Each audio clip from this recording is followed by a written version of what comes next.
आज बुधवार आहे आणि आम्ही निघालो होतो अक्कलकोटला आणि तुळजापूरला स्वामींच्या दर्शनासाठी. ह्याच्या आधी आम्ही जेव्हा गेलो होतो तेव्हा मी 3 महिन्याची प्रेग्नंट होते.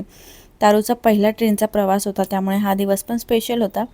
खरं तर मनात खूप विचार येत होते की किती सतवेल, किती त्रास देईल किंवा आपल्यामुळे दुसऱ्यांची झोपमोड होईल का.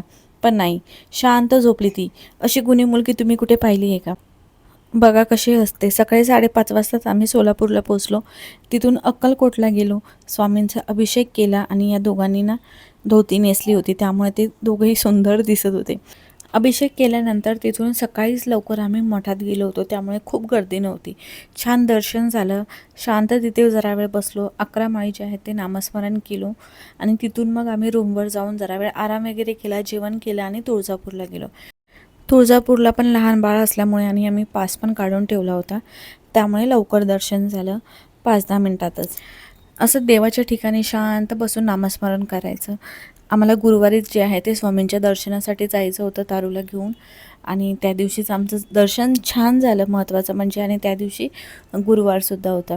गुरुवार आला ना का मग तो एक माझ्यासाठी सणासारखाच असतो, कारण एवढा स्पेशल असतो गुरुवार. चिकूला जरा वेळ उचलायला दिलं का तो असा करतो.